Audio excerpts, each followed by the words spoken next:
नमस्कार दोस्तों, आज आपको एक स्टूडेंट से मिलाता हूं जिनका रिसेंटली अभी हाउस बिल्डिंग में सिलेक्शन हुआ है केमिस्ट के तौर पे। राहुल, प्लीज आप सबसे पहले अपना इंट्रोडक्शन दें। गुड टाग, मेरा नाम राहुल कुमावत है। मैं 22 ईयर्स ओल्ड का हूँ। मैं यही जयपुर राजस्थान से बिलोंग करता हूँ। मैं आया तो सर के पास एक MNC कंपनी में काम के लिए आया था, जर्मन सीख के। लेकिन फिर यहाँ पे आने के बाद मुझको पता चला कि जर्मनी में एक हाउस बिल्डिंग का भी प्रोग्राम है, तो उसके लिए मैंने सर से रजिस्टर किया, सर से जर्मन सीखी, टेल्क B1 का एग्ज़ाम निकाला और फिर इंटरव्यू देके अभी मेरा केमिस्ट में सिलेक्शन हुआ है। आपका जो केमिस्ट के तौर पे सिलेक्शन हुआ है, अपने यहाँ से केमिस्ट के तौर पे आप पहले स्टूडेंट हो, बाकी अलग अलग फील्ड में गए हैं, तो ये किस तरह की हाउस बिल्डिंग है, क्या काम करना पड़ता है, क्या इसकी रिक्वायरमेंट रहती है, जरा बताएं। सबसे पहले तो वही है कि B1 जर्मन होना ज़रूरी है। उसके बाद में केमिस्ट एक काम है, वो काम है जिसमें आपको केमिकल्स से रिलेटेड जो भी काम रहेगा एक कंपनी में, जैसे कोई भी कॉस्मेटिक कंपनी हो सकती है और भी जैसे फूड इंडस्ट्री वगैरह, सभी में केमिस्ट की एक ज़रूरत पड़ती है, जो कि एक मापदंड होता है कि भाई कितने केमिकल्स की रिक्वायरमेंट होती है, कि कहाँ तक केमिकल्स को अपन यूज कर सकते हैं, केमिकल रिएक्शंस और वो सब उसमें देखा जाता है। आपका जो सिलेक्शन हुआ है ये एक बहुत बड़ी कंपनी में हुआ है, रोबिश करके, ये हम्बुर्ग में है। इसके बारे में थोड़ा कि वहाँ क्या काम रहने वाला है, ऐसा कुछ अंदाजा है आपको? अभी तो वही बताया कि उन्होंने कंपनी में लैब में काम करना, अभी इतना ही बताया। लैब में काम करना है, क्योंकि केमिकल बनाने भी पड़ते हैं, तो हो सकता है कि केमिकल बनाने का काम और उस तरह का हो। आपने जो ये हाउस बिल्डिंग आपको मिली, आपने यही हाउस बिल्डिंग क्यों चूज करी? हाउस बिल्डिंग बहुत सारे तरह की हैं।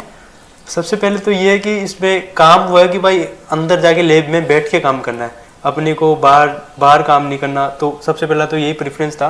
और जो भी मेरे को हाउस बिल्डिंग थी उसमें ये सबसे बेटर ऑप्शन लगा था। ओके, तो ये चीज़ तो आप भूल जाएंगे कि आपको बैठने देंगे। हो सकता है कि वो ना पहले से इस तरह का दिमाग ना बनाए आपकी बैठ के काम करना है, कि हो सकता है कि आपने सोचा हो और उससे एकदम ही अलग निकले और खूब भगा रहे हो आपको, राइट? तो उसके लिए तो अपन ओपन रहते हैं, साइड फ्लेक्सिबल हैं आप भी उसके लिए, राइट?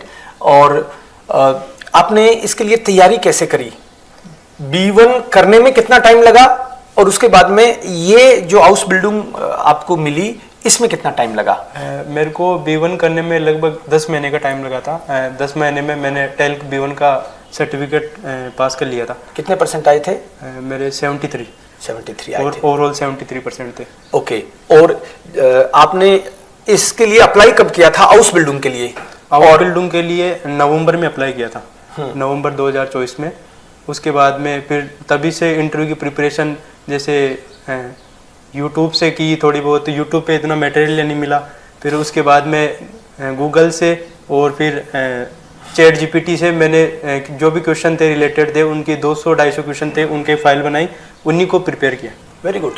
सो हमने आपको कुछ खास तैयारी कराई नहीं? आपने भी करवाई। इंटरव्यू वगैरह में 7-8 बार अपनी मीटिंग हुई थी, तो सर ने जो शुरू में जो क्वेश्चन पूछे थे तो उनका मेरे को आंसर नहीं पता था, फिर उनसे रिलेटेड जितने भी क्वेश्चन बन सकते थे उन सभी को तैयार किया। ओके ये बात मैंने सोचा बोल देता हूँ कि पता चले कि अच्छा इस बच्चे ने तो खुद ही किया है। आपका बहुत योगदान रहा है आपका शुरू से।